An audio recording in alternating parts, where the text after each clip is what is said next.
We have spent really the last 6 or 7 episodes looking at Lamech and his family, and it was important that we do that because they were written for our instruction, they were written for our learning. And today, we are going to look at the last few verses of Genesis chapter 4, and then also start looking at Genesis chapter 5. Really, it's very difficult to look at the last few verses of Genesis chapter 4 without going to Genesis chapter 5 because they are really the same thing. They are talking about the genealogy of Adam. As we study this, essentially we will be looking forward to that pivotal moment in our history that we are going to encounter when we come to Genesis chapter 6. So let us read Genesis chapter 4, and I am reading verses 25 and 26.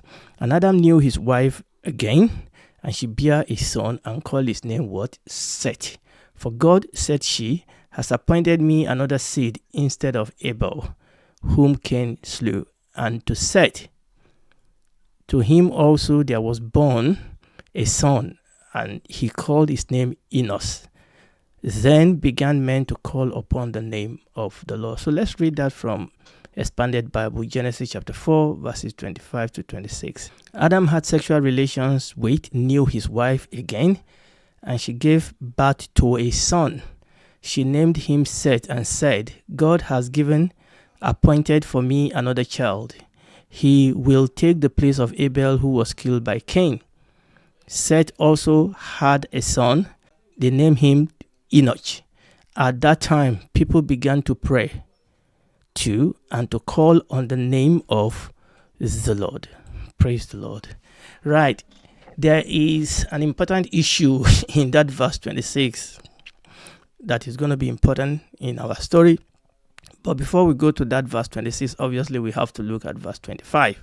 We need to remember that Adam and Eve were human too, and their world must have been rocked to the very core, to the very foundation by what happened to Cain and Abel. Adam and Eve had to live with the pain, first by the mother of their son, by his own brother. And also what makes it even more difficult is the fact that Cain, because of his sin, has now become a fugitive and a wanderer. So within a day, they've lost 2 sons. This must have been tough on them. This must have been tough on them physically. This must have been tough on them emotionally. But what will make this even very, very difficult for Adam and Eve is the fact that the gravity of their own wickedness and rebellion must have weighed heavily on them at this point, because they will realize that it was their sin that allowed death to enter into the world in the first place.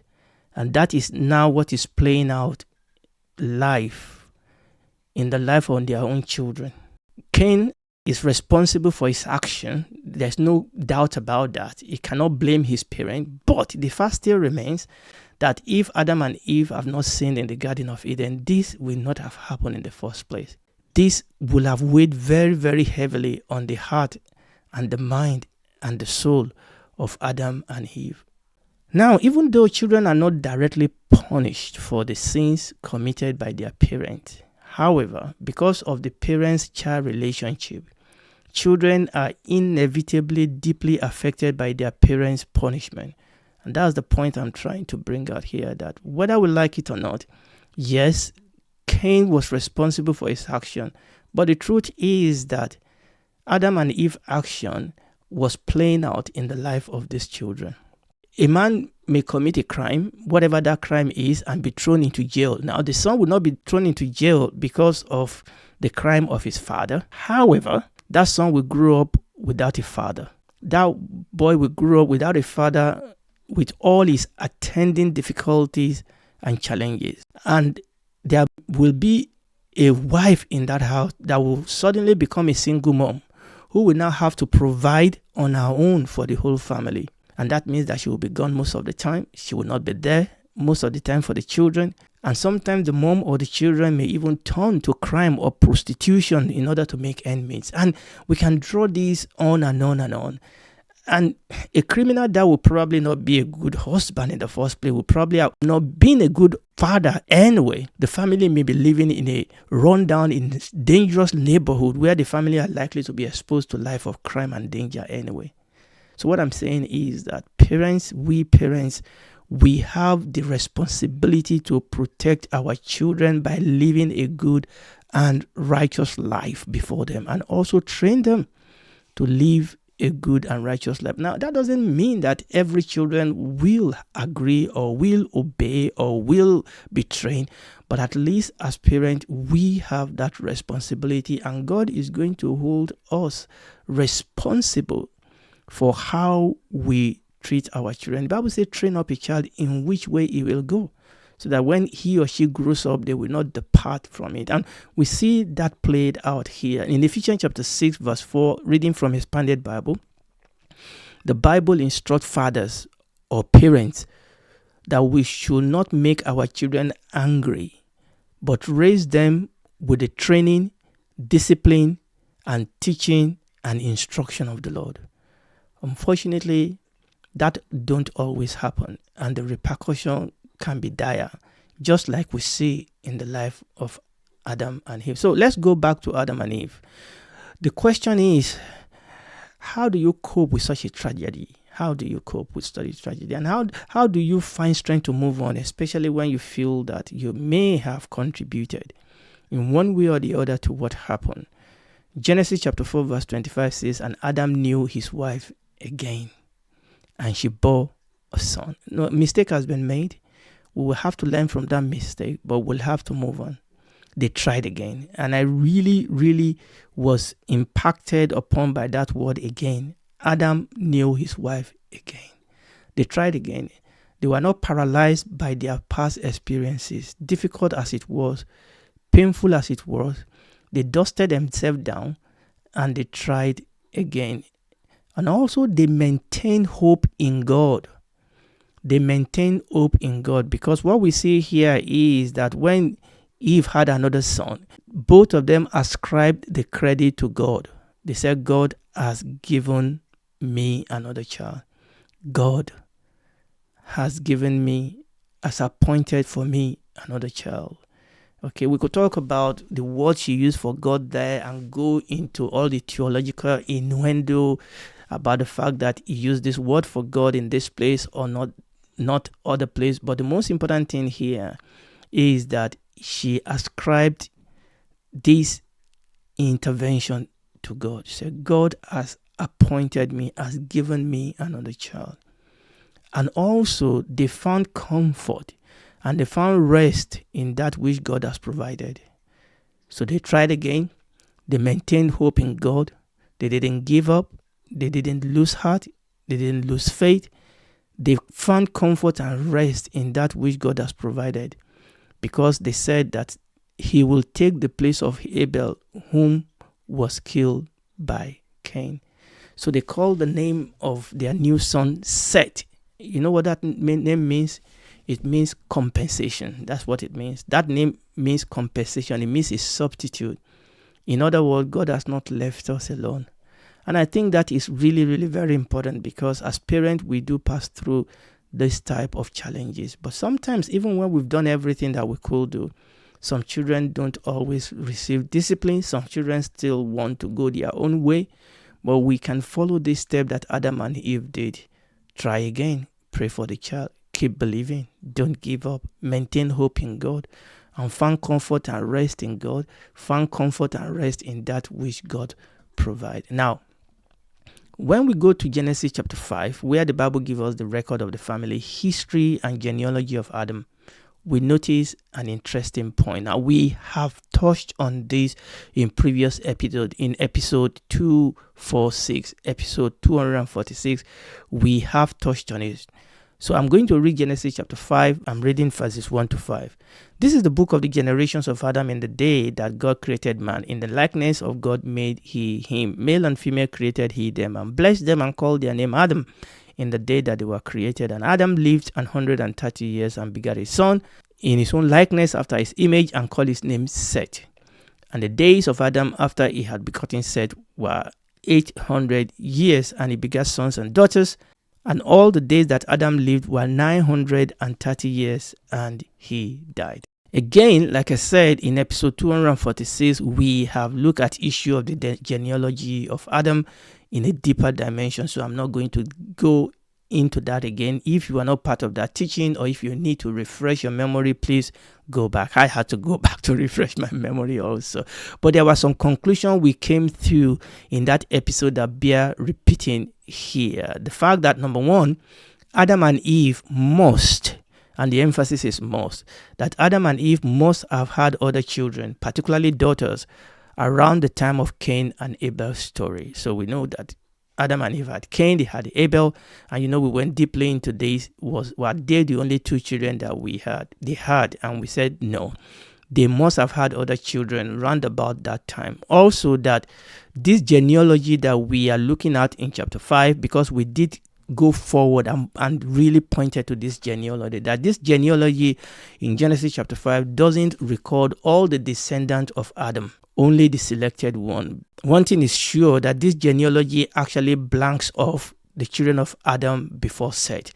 Again, remember what we said that day in that episode, that if you are new to the Bible and you first of all read Genesis chapter 5, you will think that Seth was Adam's first child, that Seth was Adam's first son, but that is not true. But what we see here in this genealogy is that all the other children that Adam had before Seth were blank off. Everything just seems to have started with Seth. So it is important to remind ourselves that this genealogy of Adam is not meant to imply that Adam and Eve had no other children prior to the death of Abel.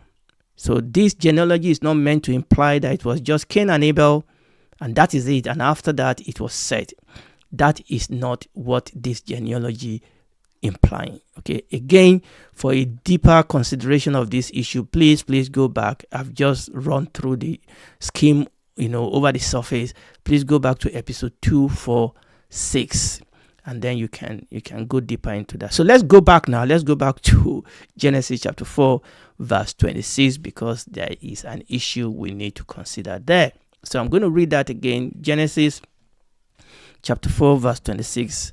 Seth also had a son, and they named him Enoch.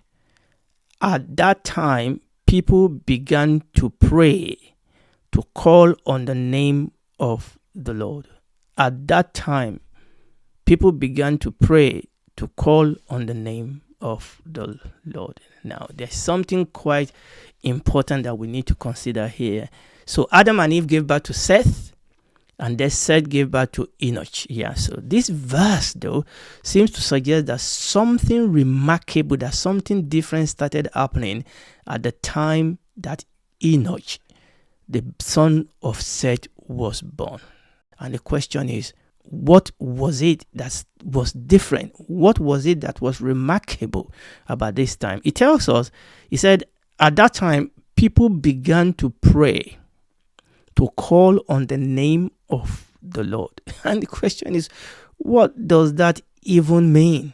Does that mean that people are not calling upon the name of the Lord before that? What does this even mean? Because apparently, whatever this is was remarkable. And how does this affect the trajectory of the story that we are considering? Now, I should mention here that even though most Bible translations rendered this verse the way I've read it, there are few translations that gave us alternate translation of this verse. Many commentators also do mention these alternative translations. So what I want to do here is to read the expanded Bible, read King James, which essentially support the reading as I've already done. I would then read the International Standard Version, which is an alternative reading. Expanded Bible says, Seth also had a son, and they named it Enoch.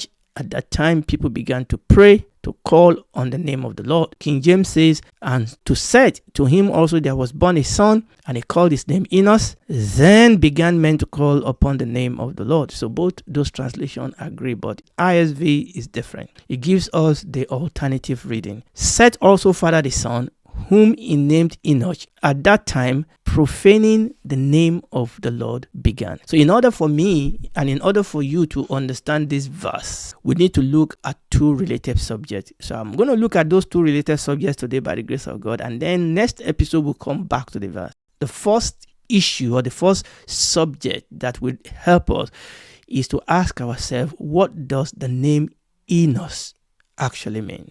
What does that name mean? Because it seems to be tied up with whatever is happening here. Enosh means man. Enosh means man, but with an allusion to sickliness. Now, this is very, very important. Enosh means man, but it's a man with sickliness. It means a weak, feeble, frail, mortal, miserable man. And the question is, why did he give his son this name? Why? Why did he give his son this name? What did Seth see that made him give such a name to his son? I mean, Seth must have witnessed something. He must have witnessed a growing corruption of human race at the time that he was giving birth to his son, and this must have inspired and necessitated this name. Remember, this is what they do in those days, okay? They name their children prophetically, or they name their children according to what is happening, either in their life or in their environment. So this is the first consideration before we go back to that verse, that Enoch actually help us to understand that something terrible was happening round about the time he was born, and Seth reflected that in the name that he gave to his son. Let's look at the second subject that throws light on this verse for us. It is common for commentators to refer to Seth's lineage as the godly or the holy lineage. And oftentimes this is done in contrast to Cain's lineage, which is often labeled as ungodly and unholy lineage. But is this really true? Can we really support this from the scripture now? The lineage of Seth is obviously important because that is the lineage from whom the Messiah is born. So it's a chosen lineage, okay? It's an important lineage because it's from that lineage that the Lord Jesus came. As such, the story of the Bible inevitably focuses exclusively on this lineage. If you look at the story of the Bible as a camera, okay, so the camera follows this family because this family is important. This family is chosen because this family is the family from whom the Messiah is going to come. That necessarily makes Seth's lineage this chosen lineage. But does it make it the godly and holy image? And what does it even mean? What does it mean to say the lineage of Seth is the godly image? And this is a common thing that you will read from commentators. Does that mean that all members of this lineage were godly? Does that mean that all the members of this lineage were holy? And that all the members of the lineage of Cain were ungodly and unholy people? That is contrary to scripture. That is contrary to history. You remember that the other time we looked at the lineage of Cain. And actually there was a lot of positive in that lineage. A lot of positive. Now, a lot of negative also. But there was a lot of positive in that lineage, and we've gone through that. Okay? It is contrary to scripture to say that the lineage of Seth were holy and righteous and the lineage of Cain were unholy and unrighteous. For a start, there were more than two lines of human race. Because when people talk about this, it's as if there are just only two lineages, just the lineage of Seth and the lineage of Cain. But that's not true.